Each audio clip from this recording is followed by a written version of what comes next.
Hello everybody and welcome to another Top 10 edition of Magic Mics, proudly sponsored by our Patreon supporters and CoolStuffInc.com. You can find cool stuff in stock every day, and check out our co-sponsor CardHoarder.com, offering the best inventory prices and delivery of cards for Magic Online. And check out our Altar Sleeves, support the show by using the code MAGICMICS at checkout for 5% off anything in that store, or go to AltarSleeves.com/MagicMics to find our token there. I am Evan Irwin, and we get started each week by saying hello to my two co-hosts, MTG Nerd Girl. Hey guys. Ruben Bressler. What's going on? I'm the only one away from home now. Oh, okay. Well, he's already tatering, so we're in, good spirits. I'm already tatering. A little tater, but you're okay now. This is gonna be great. What a good show. both professionally executed and well timed. That's what we do here. All right, we are professional. We also begin with our choice of the top comment from last week in a segment we call Honorable Mention. Ruben will tell us who was the most eloquent, letting us know what card we did not choose as one of our top 10 things that changed Magic. Ruben? I have to focus to not swivel my fun swivelly chair while I'm doing the show. So here we go. I'm nailed in. I'm ready to go and talk about the things that changed Magic. Honorable mention. And this week's winner came from our Discord. If you are a patron, then you can be a member of our exclusive Discord, which is kind of where I get all of my Magic news anymore, because it's all distilled into a place that's nice and friendly and reasonable, which is unusual on the internet. So join the Magic Mike's Discord, and you can see comments like Swagleaps' comment on the top 10 things that changed Magic. Magic is a game of variance, both good and bad, and your opening hand is no exception. How many games of Limited do you remember losing, not to board states, but to mulliganing to 4 cards because you finally saw a land? How many games did you lose due to not seeing your sideboard pieces? With the London Mulligan being introduced in 2019, games to be much more streamlined, less blowouts, and more interactions overall. The downside is that there are folks lamenting how this helped Tron and Dredge players, but they should learn to sideboard better. Winky face. Nerd Girl, how is your life different now that mulligan has changed? I mean, I don't like the London Mulligan rule. Why? I mean, I get it. It makes for more games of Magic, yada, yada, yada. But I think a side effect of it for me personally is it does kind of help like the combo piece decks. It helps decks like... It helps the types of decks that I hate playing against, and those are the part of the reason I don't play Constructed much. I mean, I will say that I lived through Debalt's Trickery and its weird time, and I hated every second of that. And when you saw somebody mulligan, and then mulligan, and then mulligan, like it was Debalt's Trickery every single time. Mm-hmm. Right. That was annoying how. Decks like Greasefang and decks like Tron, and those they tend to be an accidental beneficiary of this rule, and those are the decks that I hate, and I want them to be sad and miserable all the time. Now, I also grew up in a world back in the day in which when you mulliganed because you had no land, you had to show your hand to your opponent to prove that you had no lands. You also had to keep lands with any, or hands with any lands in them. You had to keep Strip Mine only hands, Kildoran Outpost as my only land in my White Weenie deck. That happened multiple times at FNMs. Mm-hmm. It's still burned in my brain. So that was a thing that did happen at one point in time. And then later you could just mulligan down to less cards, but that had its own problems. I can also see how this creates, consistency issues with the more combo based decks. But I think overall, I think it's been a positive for the game. And also the Vancouver Mulligan, which is the Scry Mulligan, I guess, was another different type of Mulligan in there. I don't think that there's a perfect answer. I think that it's tough. It's tough to say what the right answer is, because going first is such a huge advantage in Magic. Mulliganing is already such a huge downswing in Magic. How do you mitigate those things? And I think that overall, for letting players play their decks, the London Mulligan has certainly helped more than it's hurt. It has absolutely, in particular, helped decks that require one card, things like Tybalt's Trickery or Indomitable Creativity, decks like that. As a Painter Grindstone aficionado, I've actually never played that deck with the London Mulligan. It's been more than 3 years since I've played that deck. But 2-card combos certainly benefit, but I don't think that they benefit nearly as much as decks that lean on like tooth and nail style strategies. And so what? And Sounds I don't. like My commentary had nothing to do with the balancedness of it, whether it's better or worse. It's just it does not benefit me. It benefits others. And that is why I'm salty. I do think that it's very good for limited gameplay. I feel like I do get more limited games of limited. I don't like it when I screw or my opponent screws or whatever. And I feel like it has really benefited that. interesting. I think there's also a something to be said about the best of one that Arena has basically ushered us into, and now Magic Online is kind of sort of doing best of one stuff as well. But the idea that there is hand smoothing, that they draw two hands and show you what, like the best one of those two, for example, all that stuff, you know, you can definitely tell when you play a best of three versus a best of one game these days in the various clients. That said, we do appreciate Swag Leagues for being a part of the show. Please contact us on social media, Twitter DMs at Magic Mike's Cast, please, for your prize. Thanks again to CoolStuffInc.com for sponsoring this giveaway, and stay tuned for our top 10 list this week, and maybe you can win next week's free gift certificate, because it's time to talk about all about them 40K cards. Now, I did not choose any reprints, personally. I don't know if you guys... I didn't choose any reprints. I was tempted, but I actually ended up picking all new stuff. I don't know constructed cards well enough to know if I chose any reprints, but I didn't choose like Path or Swords Plowshare. Like I didn't pick any like the super obvious ones. I also picked ones. My list is very different from normal. I picked just the ones that I personally liked that made me feel warm and fuzzy. Yeah. So they're not necessarily the best or the strongest or anything like that. That's okay. This episode, Nerd Girl is going to take the Ruben Bressler random corner case facts position, because I don't know what any of this is. I am picking things based on what they sound like, what they look like, and how they could theoretically be used in decks. I'm almost not anything having to do with the lore. There you go. So let's move on to number 10 now. My number 10 and my number 9 are higher on somebody else's list. So Ruben, what is your number 10? My number 10 is the funnest thing I've ever read in my life. And we are a PG-13 show, so you'll have to forgive me for saying Sloppity Bilepiper as my number 10. Dude, there's children in the room. There's children in the room. And if you thought that the name was bad, wait till we get to the ability. Sloppity Bilepiper is 3 generic and a blue for a 3/3 demon that has the ability Jolly Gut Pipes. Which is pay 2 generic, tap, and sacrifice a creature. The next creature spell you cast this turn has Cascade. I do love it when a Sloppity Bilepiper plays the Jolly Gut Pipes. I don't know what that means. It sounds very dirty. Yeah, Jolly Gut Pipes was my stripper name. Right. And Sloppity Bilepiper was mine. Oh my god, guys. Are we taking it too far? I think we are. But I understand that this is a herald of someone named Nurgle. Can you explain to me what Nurgle is? So let's be clear. I play 40K, or played. It's been a long time. Okay. But I play it in the same way that I play Magic. I still don't know Jack. Got it. Anything about Understood. What any of this is. All right, so you're basically our lore, expert. We get it. Okay, great. Yeah. You know everything and every you knew everything about this already, and you were going to tell us all about the Jolly Gut Pipes. I know no lore similar to Magic. Right. But I have played 40K and fantasy, and when Ruben was saying that I was taking the Ruben side of things, it wasn't because of the lore, it was because of I like the way these play, and this will fit into a deck that I like and I want to build. I see. Got it. Well, from a gameplay standpoint, the idea that you're sacrificing stuff and the next creature spell gets Cascade, so Cascade is fun and crazy and random and silly. I think that ability is awesome, and adding that to your game sounds like a lot of fun. Yeah, agreed. All right. Nerd Girl, what's number 10? All right. So my first one, this is the only one on my list that's like this. And it really only got a spot on here as a symbol of how cool I thought these cards were. And I liked that not all of them were super crazy powerful. And I like that this could, I feel like it could be played in a limited environment.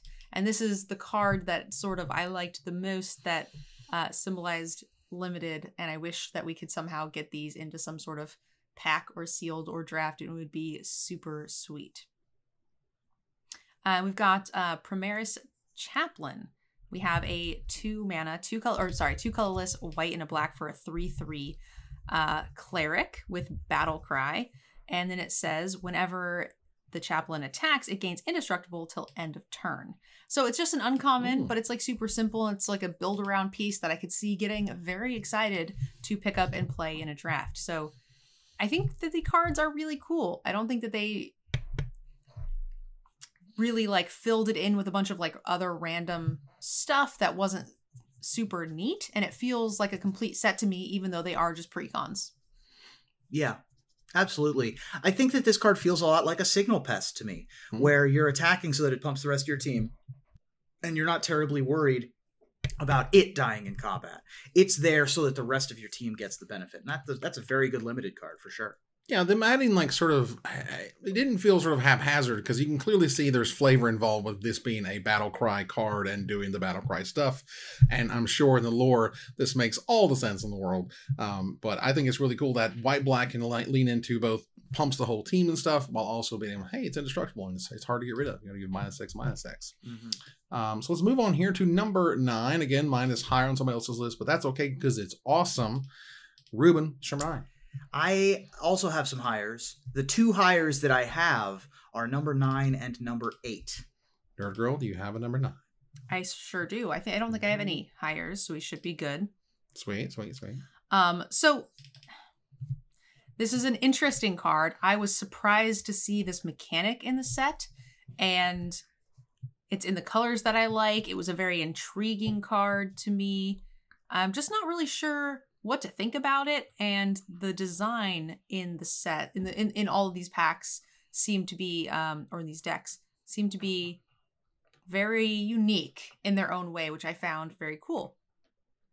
So we're going to talk about Sister Repentia, 3 colorless white-black for a human warrior with martyrdom. When it dies, you gain 2 life and you draw 2 cards.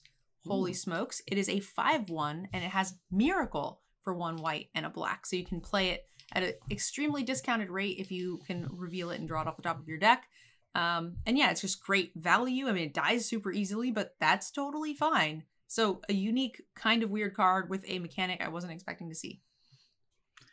This card's dope as hell.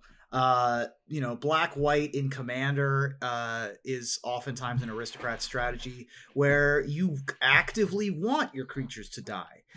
This one being able to draw cards and gain you life oftentimes is going to refill some of the resources that you run out of in aristocrat strategy. Namely, you pay a bunch of life sometimes and you run out of cards sometimes. It's a really good card.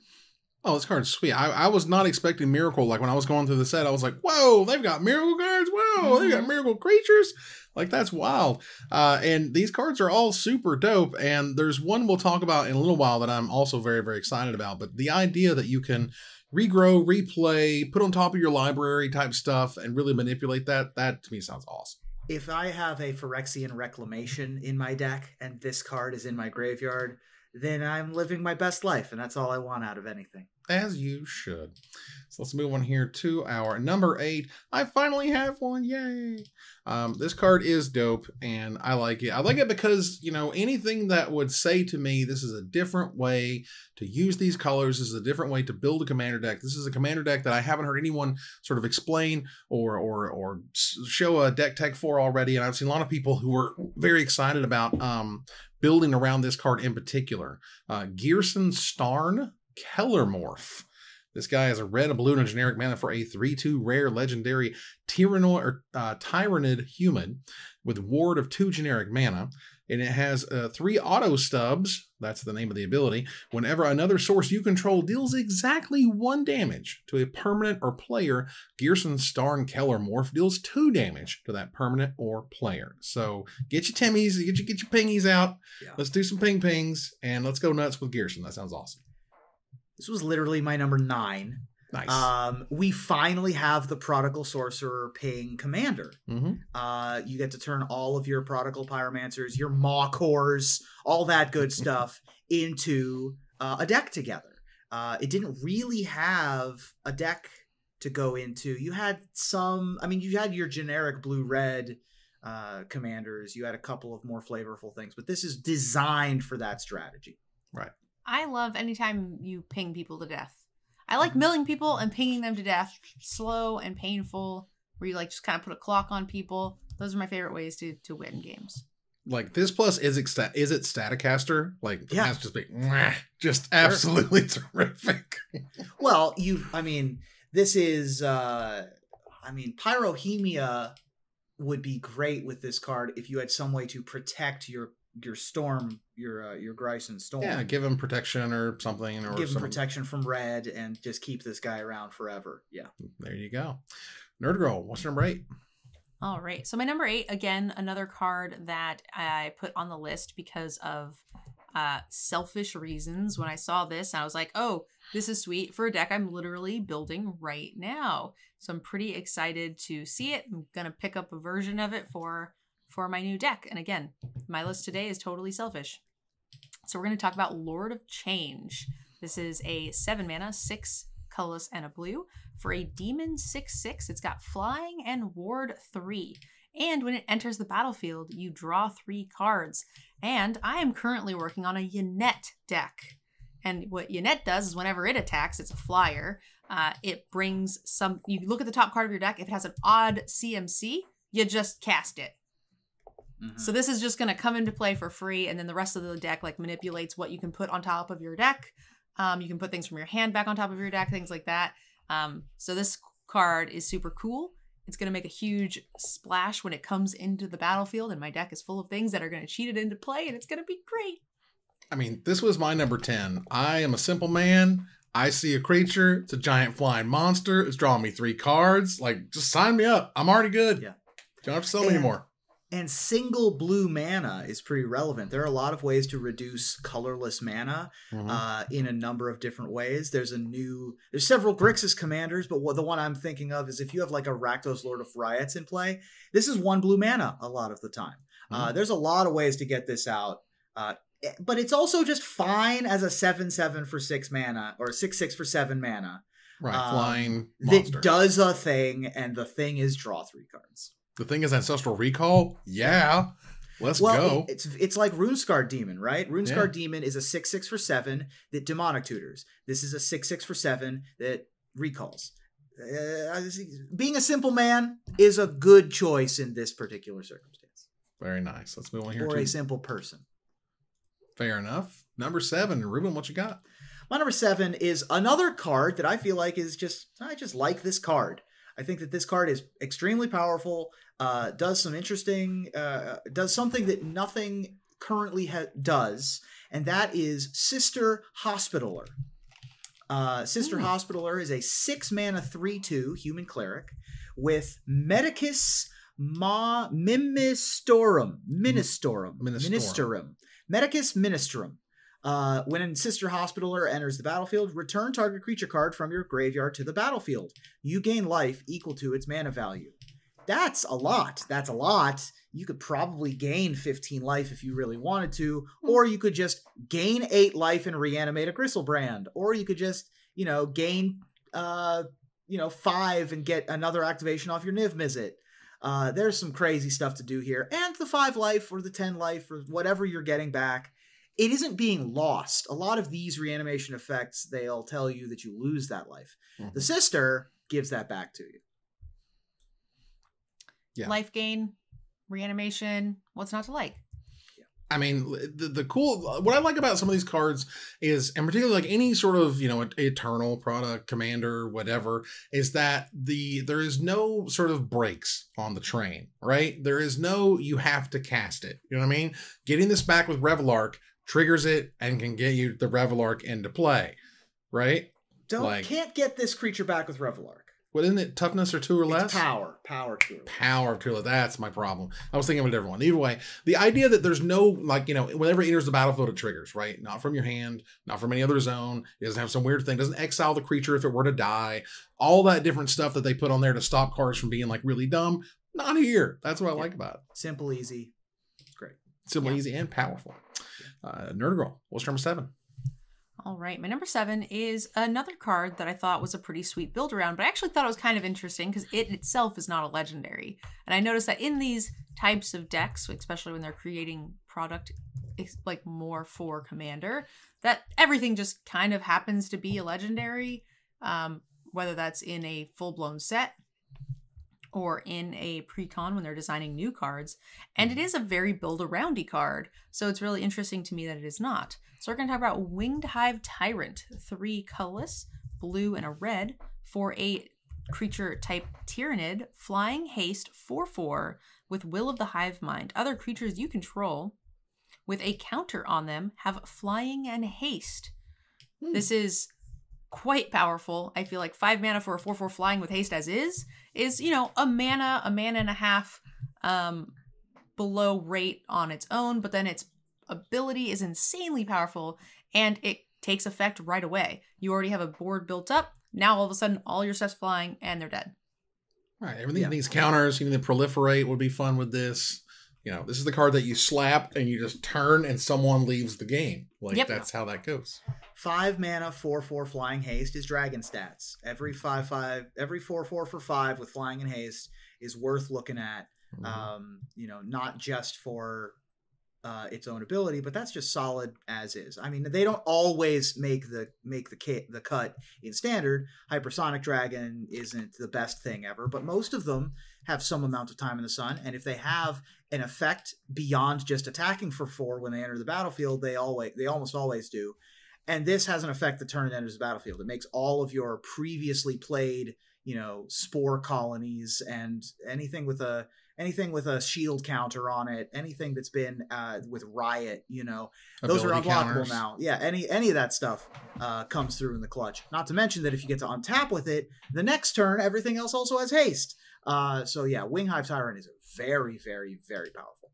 Nice. Well, for my number 7 here, this was a design I thought was dope. And it's powerful and it's cool and it's interesting. And I like it when Wizards makes really unique cards that kind of push the envelope when it comes to winning and losing the game, like in Out of the Tombs. For a black and 2 generic mana, it's a rare enchantment that says at the beginning of your upkeep, you put 2 Eon counters on Out of the Tombs, then mill cards equal to the number of Eon counters on it. If you would draw a card while your library has no cards in it, instead return a creature card from your graveyard to the battlefield. And if you can't, you lose the game. So it mills you and mills you and mills you until you're done, and then it just plays stuff for free until you can't keep playing stuff for free or all your other opponents die. Yeah. Just like that. It's very funny. Funny story, Eon counters have made an appearance in Magic before. So you can actually move those Eon counters onto other things that use Eon counters or vice versa. There is an infinite combo with this and Magosi the Water Veil, because Magosi takes extra turns with Eon counters. Oh, wow. See, this is... We need... You know everything. It's...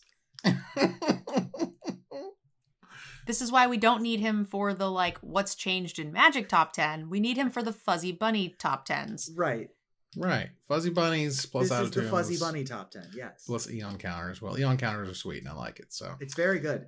And this is just a fun, flavorful, interesting card, too. I mean, self-mill in Commander, when you've got 100 cards in your deck, you're never decking yourself. If you've got 50 cards in your graveyard, you might as well have a hand of 50 cards. Well, I mean, it's getting a free creature every turn, right? Like, go nuts. In a 4-player game, I would be scared that someone's going to remove people's graveyards and you're just going to die. That's fair. And, like, it has to run out of your entire graveyard before it does something, so you kind of have to self-mill yourself beyond that. But, you know, I mean, it's a thing. Let's move on here to our number 6. Nerd Girl, what's number 6? All right, my number 6 is... I tend to like big creature decks. I like creature decks that go wide, go tall, and if I'm beating you by hitting you with a creature, then I'm pretty happy. Especially when, you know, they're sort of fair creatures. And when you build up and you have a good time, then you're casting things like Clamavus. This is a 5 mana, 4 colorless and a green for a 3/3 human Tyrannid Artificer that says each creature you control gets +1/+1 for each +1/+1 counter on it. Now it doesn't pair very well with my last pick because that was blue-red, but is very, very good in just green in general. There's usually a lot of counter interaction. And this is really cool because it's the kind of thing you play and then your opponents are dead because they're not expecting all of your creatures to just double in power. What was this called again? Clamavus. It starts with the word clam and ends with the word avis. Clam. All right, I can work with But clam. yeah, the Tyrannid deck, being rug colors, has a lot of great +1/+1 counter interaction. Green, in particular, tends to have a lot of great +1/+1 counter interactions. We've got a reprint of Hardened Scales, for example. This is going to be a terror in my local play group because several of my players I play against have decks like Mowu. Decks that want to pump up their creatures, and this being mono green, I mean, look at that power and toughness, and tell me that that's not doubling Season's power and toughness. So we're definitely attacking for 1,000,000, and I too like it when fair creatures can win games of Commander. Yay! I think that's cool. I like this card a lot. Ruben, what's number 6? My number 6 is a card that is actually pretty unique for Commander because we haven't really had a Demons Matters Commander. And we finally have one where you can play all of those demons, including that draw 3 demon, in Be'lakor, the Dark Master. Be'lakor is a 6/5 Demon Noble legendary creature for 3 generic blue, black, red. He does have flying, and has Prince of Chaos. When Be'lakor, the Dark Master, enters the battlefield, you draw X cards and you lose X life, where X is the number of demons you control. And he has Lord of Torment. Whenever another demon enters the battlefield under your control, it deals damage equal to its power to any target. So, coming into the battlefield, great, we're doing it. We draw cards. We can even just draw 1 card if we really need to. If the board is empty, Be'lakor draws a card and loses a life. I've seen worse. But from then on out, for the rest of the game, you've got a pandemonium attached to all of your demons. Everything comes in and Flame Tongue Kavus and starts blasting things. So I think that's a great card. Coming and going, great value. I'm a little confused that it's not a 6/6 for 6 with flying, being a demon and all. Maybe a little bit easier to get rid of. A little bit. Right, yeah, a little bit easier to get rid of because this is a hell of a card. Yeah, it sort of has that like Terror Peaks. Is that the correct? Terror of the Peaks. Terror of the Peaks ability for black, which is kind of neat. I mean, it's very specific in that it has to be demons, but I feel like if you're in the business of working with demons, that's the business you're trying to do. So it's not really a big downside. So it's a neat card. I like that, demons might be a thing that we get to play as an archetype. Yeah, and the fact, again, there's no brakes on this train. There's no guardrails. It's like whenever something enters, great. If you blink it, great. Go nuts. Let's go. Yep. Awesome. All right, so for my number 6 here, I definitely would know that I am enamored by the mono black deck. I thought it was cool and interesting and exciting. There's a ton of really weird artifact matters, artifact cares stuff that I think is really neat and interesting. And this is one of those cards that I was like, damn, that's a really cool enchantment, and it changes stuff, and like it gives you little bonuses and things in what they describe as biotransference. This is a 2 black, 2 generic mana rare enchantment that says creatures you control are artifacts in addition to their other types. The same is true for creature spells you control and creature cards you own that aren't on the battlefield. Whenever you cast an artifact spell, you lose a life and you create a 2/2 black Necron Warrior artifact creature token. So everything's an artifact, and that can matter in a variety of ways, Mycosync Lattice and stuff. And you're just getting value regardless. You're always going to get value from here on out whenever this thing exists and you're casting creatures. Sweet. And losing a life in a format where you start with a lot more than 20 life is like not a problem. Oh no, I'm at 39. Definitely can get out of hand very quickly. I mean, you're getting extra board position at the cost of your, this is sort of like an Enchanted Evening, right? Where there's a lot of ways that this can go wrong, but there's a lot of ways that this can go right. And if you're opening yourself up to those Shatter Storm style effects, you better be getting a good payoff. And I think getting a 2/2 for every creature you ever play is worth the payoff. Absolutely. So, it's also interesting to me that it turns the creatures that you control magic or whatever, those also become artifact creatures. Good, bad, or ugly, whatever you want to do with them, which I thought was kind of neat too. And you can also search your library now for an artifact that you previously couldn't previously, or return an artifact from your graveyard that you couldn't previously. Lots of great interactions. Exactly. And I think that's, I mean, anything that creates sort of those open-ended, this is now different. Here is a blanket change for your entire deck. Like that's exciting to me. Let's move on here to number 5. Mine is higher as well as number 4. So Ruben, what's number 5? My number 5 is another extremely potent miracle creature. The first miracle creatures I think we've ever seen. This one I think could see play in Legacy. Are these allowed to be played in Legacy? I don't know.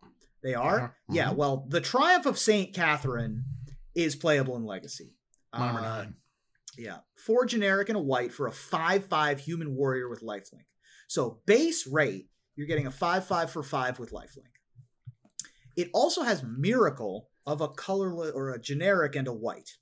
So that's a rate. That's insane. Turn 1 Brainstorm, turn 2 Triumph of St. Catherine is a real thing that is going to be able to be happening in Legacy. Furthermore, when this is the Praesidium Protectiva ability. When Triumph of St. Catherine dies, exile it and the top 6 cards of your library in a face-down pile. If you do, shuffle that pile and put it back on top of your library. So killing it doesn't even kill it. Feel free to dismember this, folks, because it's going to go back on top of your library in the top 7, and one of those draws, it's going to miracle back into play. Yeah, I mean, the rate on this card is absolutely insane, and this is my number 9. Again, seeing miracle creatures was amazing, and we had the black-white one we talked about. This one, I think, is just absolutely incredibly powerful. If Swords of Plowshares were not the, primo standard removal spell in Legacy, this thing would be unbelievable. If this just said, when it leaves the battlefield or something, do the shuffle thing, it might actually get there. But again, a rate of 2 mana for a 5/5 lifelink is the craziest rate ever for those stats and that ability. Yeah, I mean, we've had... Miracles have not been the most popular mechanic ever. And I feel like part of the reason is that they are very powerful. Yeah, agreed. And, Miracle dominated Legacy for a very long time. It did win a Pro Tour. And it has had its time in the sun, and it's also had its detractors.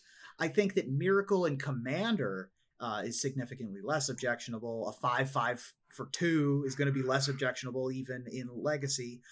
It's a very good card. It's a very powerful card. This one, I think, translates to those constructed formats much better if those, if any, are going to translate from this group of decks. Well, look, pros hated Miracle. Hated Miracle. This is the bonfire off the top classic GIF with Kibler and LSV and friends, because it adds variance, way huge variance swings that you can rarely prepare for. And pros don't like giant variance swings. They want little tiny iterations that they can work around. Not like, oh my god, you got an extra turn, and oh my god, you got a 5/5 lifelink for 2 mana. Those are gigantic swings that are fun and exciting. And so for the viewers at home, it was actually super sweet. Cascade's very similar. And that I'm all about. Let's make more Miracles in Commander and Commander products because they're super fun and they're exciting to draw. You're like, oh my god, this is awesome. That's a fantastic feeling. Nerd Girl, what's number 5? All right, so my number 5 is, I don't know how I feel about this card, but I like everything that it does. I like the color pairing. It's also odd, possible for my my fancy new deck. We're going to talk about Marneus Calgar. 2 colorless, white, blue, black Esper colors for a legendary warrior with double strike. It's a 3/5. With Master Tactician, whenever 1 or more tokens enter the battlefield under your control, draw a card. And for 6 mana, you can create 2/2 white warrior creature tokens with vigilance. So it kind of does its own thing. I think the activation ability, it's a 5 mana card, so it's not actually that much more. It's only 1 more. It does take your entire turn. But making 2/2s is pretty good. Plus, you get to draw a card from doing that. That's a hell of a way to spend 6 mana if you need to. But I'm also wondering if we can pair this with cards that reduce its mana cost, which is pretty cool. You could do this multiple times. The Master Tactician says 1 or more, but it doesn't specify only once per turn, which is really cool. So there's kind of a lot here. I feel like this card has a lot going on. Yeah. Smothering Tithe says hi with this card. That's a card draw engine if you ever needed one. This card's extremely potent. I mean, 5 toughness is no joke on a 5 mana double striker. Being able to activate its own drawing ability, making 2/2/2s is also huge. This card is insane. Yeah, Training Grounds says, what's up? Yeah. No guardrails here in terms of drawing the cards as multiple times as you make tokens over and over again. Like, this card is dope, and a 5 mana 3/5 double striker is fantastic stats to start out with. So yeah, this was my commander, to be okay with that. I'd be feeling all right. All right, let's move on here to number 4. Again, that is higher on somebody else's list for me. But Ruben, what's number 4? My number 4 is, I think, my favorite card that I saw just for a generic commander deck. I saw this card and said this card would go immediately into every monocolor commander deck that I've ever built. And that is Scepter of Eternal Glory. My number 5. Yeah, this card's insane. Scepter of Eternal Glory is a 4 mana legendary artifact that has tap, add 1 mana of any color, and tap, add 3 mana of any one color, activate only if you control 3 or more lands with the same name. I have a Itali the Primal Storm commander deck that this would go directly into. Any big mana monocolor deck that you want to, get, if you have 3 swamps in play, whatever, 3 islands. And the fact that you can tap this out and have 3 islands untapped or 3 blue mana untapped, you're able to Archmage's Charm whoever's doing anything against you. That's huge. This card's absolutely bonkers. Jumping from 4 mana to 8 mana on your next turn is insane. Yeah, this card is absolutely bananas. This is the most expensive single card from the set right now, at over $15. Yeah. Because it goes in every monocolor deck you can imagine. It's legendary, but who cares? It's a one-of format, right? Yeah. It's legendary because it's cool and exciting, but damn, that's an ability.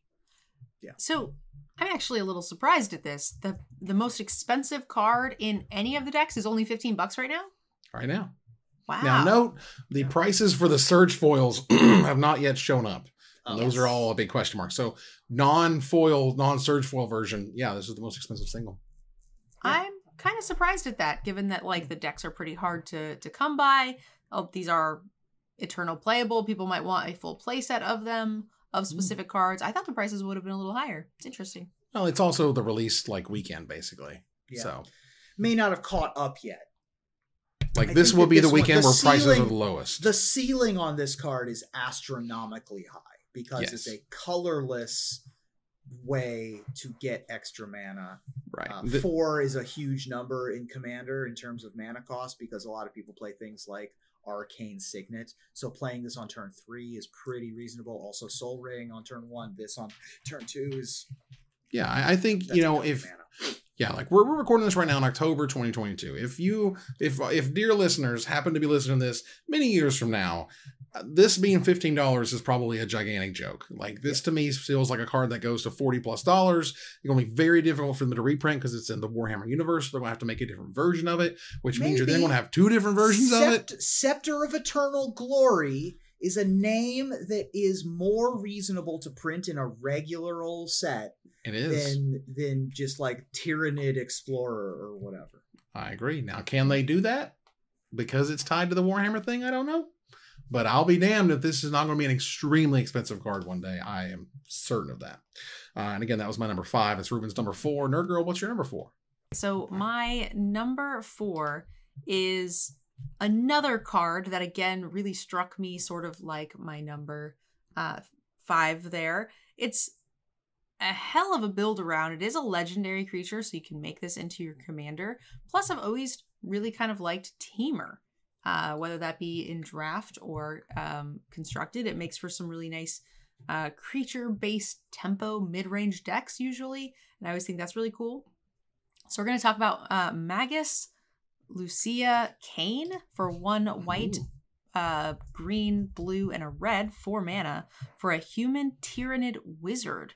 You're going to be getting a 1/1 that it has Spiritual Leader, which says at the beginning of your combat on your turn, put a +1/+1 counter on target creature. So it itself can get bigger. It can pump your other stuff. It can also tap to add 2 colorless mana to your pool. And whenever you cast an X spell, whenever you cast a spell with X in its mana cost or activate an X ability, those activations, we get to copy the spell and create new targets. And then it also specifies if it's a permanent, it becomes a token. So you just get to double anything with X, which is kind of nutty. Yeah, Hydras and friends are loving this card. Yeah, there's an entire new keyword in the Tyranid decks called Ravenous, where everything with Ravenous has X in its cost. So you get to copy all of those cool new Tyranids that you've got in your deck. Not to mention anything that existed previously with X in its cost, like, something like Hydroid Krasis. I think that this is... The fact that it's a 4-mana 1/1 is what it makes it reasonable at all, because this card is extremely potent. If you get to untap with this card, your next turn is going to be the best turn you've ever had. Bananas. And you could argue it's a 4-mana 2/2 because you can put the counter on itself, but it can also put a counter on something else while you're using your cool counter abilities and stuff. But yeah, I agree. This is like the card you don't want your opponent to untap with. Like, if I'm at a commander table, this thing dies every time because I'm scared. Well, yeah, because, I mean, we've all played, I assume, if you've played Commander, you've played against a Roshin or the new, there's a new bug, not a Tyranid bug, but a black, blue, green 2/3, I think, that taps to add mana for X spells. Mm-hmm. Those get so scary when they're able to untap and they're able to play a Genesis Wave for 70, or they're able to play a Comet Storm for 18 targets. And this is going to get out of hand very quickly. I'm a little bummed because I have a deck that's all X spells, but it doesn't match the color pairings. This would go insanely well in the Hanada deck. Well, it doesn't match the color pairings yet. You just need to trim here, we'll add there. Yeah, put some stickers on it. And there you go. Put some stickers on it. Why not? See how we go. It's 2022. It's how we do it here. So, moving here to number 3. I'll go ahead and take the first number 3 here because it's been a minute for mine. And I will just note that there are some amazing card names in these decks. I absolutely love the flavor. Not only in my number 1, it's definitely that, but for my number 3 here, this is another card name I thought was absolutely fantastic. And you're like, hot damn, what does the War in Heaven do? That is a killer card name, and it's a killer saga. It is a rare enchantment saga that costs 3 black and 3 generic mana, so 6 mana for a saga that says, Chapter 1, you draw 3 cards and you lose 3 life. Chapter 2, you mill 3 cards. And Chapter 3, you choose up to 3 target creature cards with total mana value 8 or less in your graveyard. Return each of them to the graveyard with a Necrodermis counter on it. They're artifacts in addition to their other types. And so we talked about the Artifact Matters stuff, the Mono Black Artifact Matters deck. This is right in there with that. And again, that card name is just, love it. I heard you guys liked Card Advantage. Yeah. Yeah, I mean, I'm okay with drawing 3 cards and losing 3 life, and then getting some other stuff to happen. I think that this is a pretty powerful effect. And all of the sagas that tell tales of major events in the history of the various forces that are in the 4 commander decks here. I know that there's the first Tyranid War, the Horus Heresy, right. And there's another one that I'm forgetting, but the War in Heaven definitely for the Necrons is sort of a formative event in their history. There you go. So that the birth of the Imperium was the other one, but beyond those 3, like, absolutely insane, and I love them. They're all flavorful and cool and interesting in their own little ways. And again, the War in Heaven, I mean, come on. Yeah, that's just a cool name. It's a cool ass name. Like, it's awesome. Ruben, what's number 3? My number 3 is a card that has a sentence on it that I can kind of not really believe. Vexillus Praetor is my number 3. It's your number 4. Yeah, this card's stupid. I don't like that this card exists, I don't think. They're trying to make white better in Commander. This is certainly a good white card in Commander. It's a 3/4 for 3 generic and a white for a flash vigilance custody's warrior. And it says, commanders you control have protection from everything. Commanders you control have protection from everything. Everything! And it has flash, so this is a counter spell. And it's also a 3/4 for 4. This card's bananas. That is a lot of things. Everything is everything. Yeah. It's going to make you the enemy, for sure, which means you'll probably still die, but it is very powerful. But you'll go down swinging. Like, this is like the second or third most expensive card in the set. This is another thing that white should be able to do that other colors really can't do, which is really protect commanders in a very unique and powerful way. This is one of those cards that, again, I can see them having trouble reprinting and making a different version of, the in-universe version, because this is just way too popular of a card/effect. Note it says commanders, so it protects both of your partners and not just the one commander, which I think is really cool. You don't have to like choose a commander, right? You don't have to be like, it saves this commander. No, it saves all the commanders that you have. And I think that's really neat. And if you were to gain control of a different commander, that one also has compare protection for everything, but you gotta be careful of that because it'll make an aura fall off. But either way, I think that is awesome and I love it. Yeah, there's a I forget what it's called, but there's a card in my Arcades deck that says if you control your commander, you could play this for free. There's a whole cycle of those, right? But the white one in particular makes my Arcades indestructible. And so this is just another effect to be able to, if you have a very commander-centric commander deck where your deck kind of depends on the commander surviving, this is definitely the card for you. Nice. I know that there was, I saw there was a piece of content the other day that a person had built a deck that the whole theme was that the deck affects its commanders. Like the commander gets bonuses, and the commander gets so-and-so, and this, saves the commander from being targeted and destroyed and so on. I thought that was cool. Yeah. Nerd Girl, what's your number 3? All right. My number 3 is a card, again, that kind of only is on the list because it makes me happy. I don't know how good it actually is, but it's very much an archetype I like to play. This is 100% pack one, pick one, 100 every time. It doesn't even matter what else was in there. Even if it was like a paper pack with like some other mythic bomb, it doesn't matter. I'm taking this card because this is the best archetype and I love doing just everything that this card does. So we're going to talk about Celestine, the Living Saint, a 4 colorless and a white for a 3/4 human warrior with flying and lifelink. It has Healing Tears, which says at the beginning of your end step, return target creature card with mana value X or less from your graveyard to the battlefield, where X is the amount of life you've gained this turn. This is a sweet card. I can't wait to build around this card and make cool, fun decks that recur creatures and gain a bunch of life and annoy my opponents to death. Wasn't the controversy around this was that it's not an angel and it's an angel in the text or something? I did think it was weird that it wasn't an angel. It's a human warrior with angel wings. Right. It's like, this is an angel warrior, right? Like maybe, and again, maybe the lore says the other way around and that's why it was kind of weird or whatever. But as I recall, everyone was like, it's not an angel. And I'm like, right. I like how it looks like she's kind of holding a Sophie, which is kind of dope. Yeah. Very nice. This is the Soul Sisters commander. If you are playing Soul Warden, Daxos, whatever, Heliod, if that's your deck, I feel like this is the commander spot for that deck. That's your jam. That is the go-to commander for sure. And that's a very powerful ability, no doubt about it. I think it's great. The card is costed, I think, aggressively for what it does. The fact that it's a regeneration or a reanimation engine on its own, while also being the ability to create the trigger to reanimate, like it's all in one package right there. And it's easily splashable with only 1 white mana. So if you have a Kethis deck, for example, right, or a Shana, the new Shana also depends on gaining a bunch of life.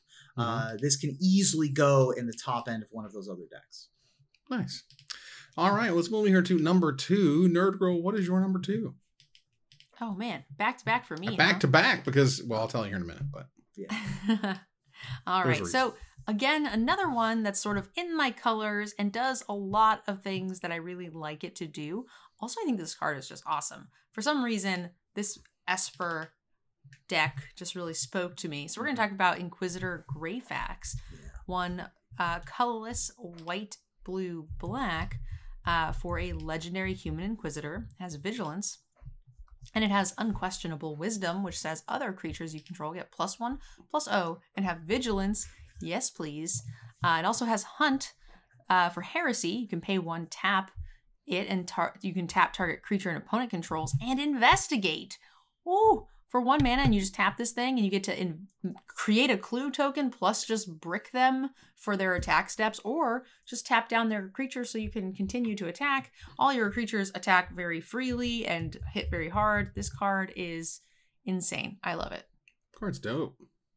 I mean, this card's just value, right? Like, not only are you locking down the best thing that they have, you're pumping your team, and by the mid to late game, you're just drawing a card with this investigate ability, much less if you've got ways to interact with getting multiple tokens. And oh, by the way, this can attack and then use its ability. So yeah, this card's one of the best Hill Giants I've ever seen. Yeah, this is a card that doesn't look, I think, as good as it will probably play, in that it changes the entire combat step for everyone involved, in that all of your creatures are not tapping anymore, and they're all larger, and they're all coming at you. Go. Or they're all coming at you and tap that and make a thing that draws me a card, or make a thing that cares about artifacts entering the battlefield, which is also another way you can do Esper type stuff. So this card has it coming and going. I think it's great. Also, she's got that Witch Hunter hat, which she's is got that hat and that little the eye thing. I don't know what's going on there, but that and Hunt for Heresy is a great ability for the ensemble that they've got going on. Absolutely. That is definitely an ensemble. But for my number 2 and for Ruben's number 2, that's why the reason Yeah. Dark Girl went first, was because it just so happens to be the exact same card for both of us of all the cards in all the sets. So we chose the same number 2. Now, I chose this card because A, it's incredibly unique and interesting and cool as hell. I also think there's no way in the world we're going to get 2 or 3 or 4 years down the line and Wizards does not put this in a mainline set under a different creature type or something, because hot damn, when you get a new Magus-esque effect, it's very important and very powerful. Ruben, tell us about Toxicrene. Yeah, Toxicrene is the best giant spider that's ever been printed. It's 3 generic and a green for a 2/4 Tyrannid with reach and death touch. And it has hyper-toxic miasma. All lands have tap, add 1 mana of any color, and lose all other abilities. Lands in Commander can do some pretty unfair things. Even if it's just something as simple as gaining some extra life from Mirror in the Moaning Well, or getting some extra mana from something like a Nykthos. Then there's game-ending combos, with something like Thespian Stage. So the fact that Toxicrene can shut that all off while also surviving a Deafening Clarion or an Anger of the Gods, not only that, but also it holds off some of these big, powerful flyers like that Angry Demon we talked about earlier. Toxicrene, for the low cost of 3 generic and a green, is all of that in a really disgusting package. Lands are powerful. Yeah, it turns out. And when a Magus of the Blood Moon type effect comes out, this creature is very rare. It's a very rare effect where it changes all lands across the entire battlefield for every single player. Not just you, not just anyone else. Like, everybody's lands shut off, and that's huge. No more Field of the Dead. No more Urborgs. None of that crap. Nothing that is really going to win the game by itself. Sure, it fixes your mana. It fixes everybody's mana. It's a chromatic lantern for everybody, but you also get to shut off all of their game-ending stuff. Right, like, oh, that's a nice Gaia's Cradle. It taps for 1 color and mana now. Awesome. That's I'm okay with that. It's worth significantly less now. There you go. So let's move on here to our number 1. Oh my goodness, Nerd Girl, what is your number 1? So, I'm very basic. Like I said, I picked all the cards that I liked. So my number 1 is similar to my number 2. It goes in the same deck, but it feels very, very powerful. And I'm learning that I like Inquisitors, because a lot of the cards that I find to be the sweetest in this set or in this, group of decks happen to be human Inquisitors. We're going to talk about Inquisitor Eisenhorn. This is a 2 colorless blue-black for a legendary human Inquisitor. It is a 2/3 that says, whenever you reveal the first card, you may reveal the first card you draw each turn when you draw it. Whenever you reveal an instant or a sorcery card, create a 4/4 legendary black demon creature token with flying. Whenever Inquisitor Eisenhorn deals combat damage to a player, investigate that many times. Card advantage, giant demons, it kind of does all of it. I love it. Yeah. I like the flavor of this guy. He's sort of making deals with devils to sort of further his own means. This is quite the powerful ability. It seems like there's some amount of dealing with the first card you draw each turn, with the miracle cards and now Inquisitor Eisenhorn. I would love to see how this translated into a commander deck. I'm reading the abilities and trying to sort of figure out how I would put this all together to make the Inquisitor even better. So Cherubel, which is the 4/4 legendary demon token that it creates, or the Cherub of Baal, was a daemon host of immense power, was formerly in the service of the infamous heretic Quizos, a renegade inquisitor slain by Gregor Eisenhorn. And although Eisenhorn, as an inquisitor himself, despised Cherubel at first, he began to find a need for the daemon host's extraordinary power, which led to his slide into radicalism. Oh, cool. So he's a double agent. Some flavory bits for you. There you go. Nice. All right. Ruben, what's number 1? Well, just as Nerd Girl has fallen in love with the Inquisitors, I believe I've fallen in love with the Necrons. Everything that this black artifact deck is doing and trying to do just rustles my jimmies in the way that a commander deck should. And my number 1 is like the combo piece to end all combo pieces. It combos with literally everything. I looked it up on EDH Rec. There are 59 combos listed with Trazyn the Infinite.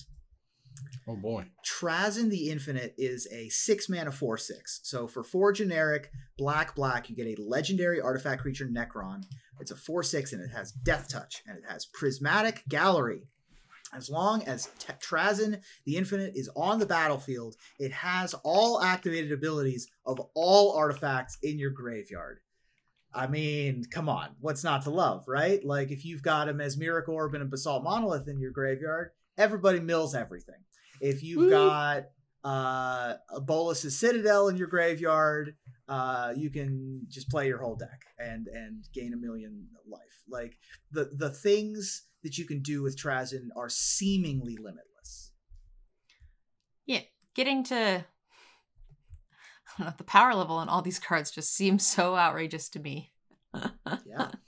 I mean, this is where we've seen the idea that, Wizards is like, do we make the cards like good? You're like, yes, you make the cards really good. And this is also the first time they've done a Universes Beyond specific product that wasn't just a secret layer. So they wanted to make sure this thing was a winner. The collector's decks were winners, and all of these cards are really cool and powerful and interesting. And I see a bunch of them being reprinted later in Universe, which will just make these versions that much more expensive.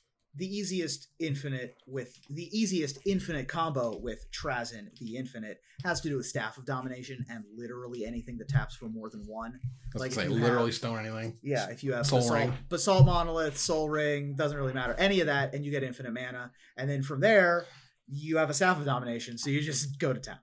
You just go completely nuts. Well, for my number 1, and through process of elimination, Ruben's number 8. I'm a guy who feels things, all right? I'm a Timmy Spike, all right? I'm here to feel things and emotions and to go nuts and to go crazy and to see a card that has an exclamation mark in the title, for God's sakes. I'm already on board. Let's go. But when it's as cool and awesome as Blood for the Blood God, you can scream out Blood for the Blood God, Skulls for the Skull Throne. That's like the thing for this faction in Warhammer, and I freaking love it. It's one of the first cards I previewed. I still think it's amazing. It's still one of the most expensive cards in the set, and I absolutely just adore it. It's a red, 2 black, and 8 generic mana, but you ain't paying all that. It's an instant that says this spell costs 1 generic less for each creature that died this turn. You discard your hand, you draw 8 cards, Blood for the Blood God deals 8 damage to each opponent, and then you exile it. Let's go! Just death, destruction, drawing cards, dealing damage. Like, I need it. I need it in my life. This is what I need in my life most from this set.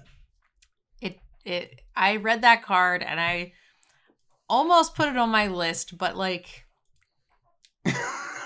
I couldn't bring myself to do it. I don't know why, but yes, no, it's an epic name. It does everything you want to do after some sort of board wrath or crazy combat step. You know, who knows? It's a crazy card. I love that it is you just leave Rakdos mana up once you have like a requisite board position of like, 2-drop, 3-drop, and then like wait for the board to get a little bit ridiculous, and then whoever's playing white plays Wrath of God, and then you go blood for the blood god after everything goes to the graveyard. Especially if they play Wrath of God and you can get blood for the blood god. That's ideal. I of course put this at my number 8 because that's where I'm going to put the card that has the number 8 in all of it. Apparently the number 8 is super relevant to this faction. Like that's their right. Sort of like molecule number or something. There's like a religious significance to the number 8. And of course, blood for the blood god, skulls for the skull throne is like the most famous quote I hear people say from all of 40K. Yeah. I mean, it's blood for the blood god. Skulls for the skull throne. Let's go. It's just a very metal phrase. It is. Yeah. I love that. I think that's brilliant. I think that's cool. Yeah. And it's just, it's one of these sort of the epitome of like why this card, why moving into Universes Beyond works, right? Like this is part of why it's awesome that they can do this on Magic cards. I think that they could do an entire 4 more 40K decks. Oh, yeah. Because when they were coming out with these, or when they first announced that Warhammer was going to get these Universes Beyond products, they said, which of the factions are we going to get? And we got 4 of the 30 that exist. Right. There's a bunch. And it seems like the product is popular. The cards are dope. People who play 40K love what has come from the product so far. They're selling it seems great. like a home run, and they're selling great.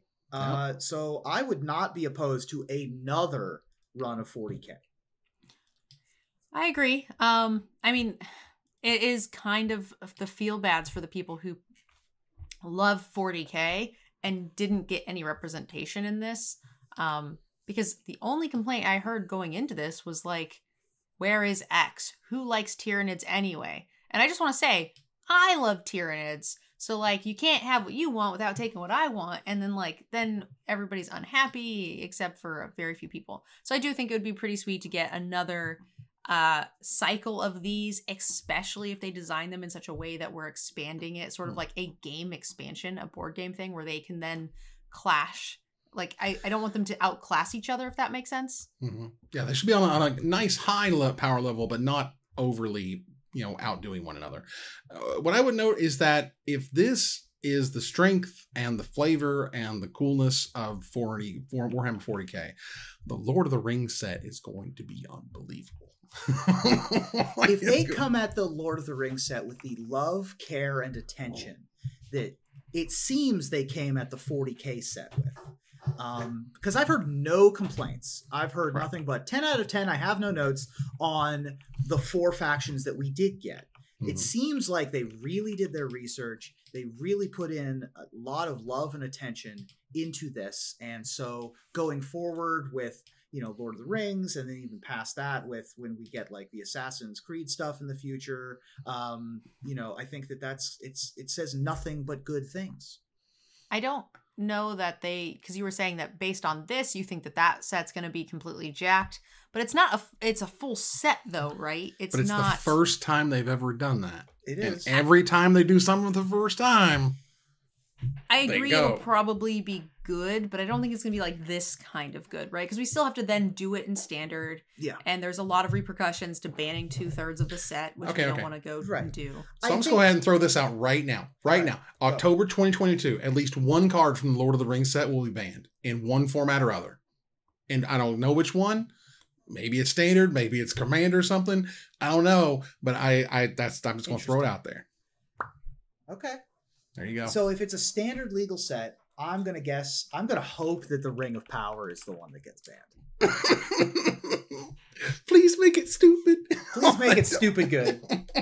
Please make it so good that it's what we have to ban. Because that would be flavorful. I hope the Ring of Power is just like a bad thing. It's just like a really crappy enchantment that you don't want to run.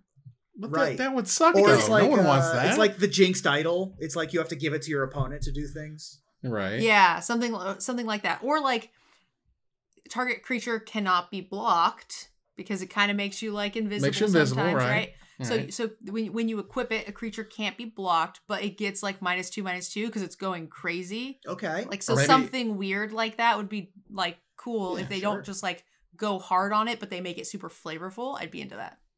Yeah, like every turn you put a -1/-1 counter on it or something because it's like a slow Yeah. corruption that's kind of happening. Mhm. That'd be kind of neat. All right, well, there you go, everybody. There was a game design for Lord We of the Rings. predicted did it. We did it. We got there. As we move on into our It's going to final- be that, but the best thing in standard. It's going to be whatever Yes. we just decided. Yeah. but the best. As we move to our final slide, that was our top 10 Warhammer 40K cards. You'll see them on screen right now for your review. Take a look at my list, Nerd Girl's list, Ruben's top 10, and we want to hear from you about what card we did not talk about. And we'll select our favorite to win $50 worth of anything at CoolStuffInc.com. But before we go, I want to thank my co-host for bringing you guys back up. Thank you, Ruben. Blood for the blood god. Skulls for the Skull Throne. Skulls Thank for you. the skull throne. Thank you, Nerd Girl. No, it's blood for the blood god. Oh, right. You gotta should've be done you gotta be about that life. Yeah. For the you got it. emperor. Oh. Wargle, bargle, bargle, or whatever Tyranids say. Wargly, bargly, bargly, as we now officially Angry, go. undead clicky noises. Clickety, clickety, clackety, scary stuff. I want to thank our sponsor, CoolStuffInc.com, our co-sponsors, CardHoarder.com and AlterSleeves.com, my co-host, MTG Nerd Girl, and Ruben Bressler. You guys for watching and listening. Hope you support us at Patreon.com/MagicMikes. Follow, like, tweet, favorite, share, subscribe to everything social that tells people we exist. Catch us online at Twitch.tv at Magic Mikes, on Twitter at Magic Mikes Cast, our Magic Mikes subreddit, like the Magic Mikes page on Facebook. Or join us here next week, same time, same place, for another episode of Magic Mikes. Good night, everybody.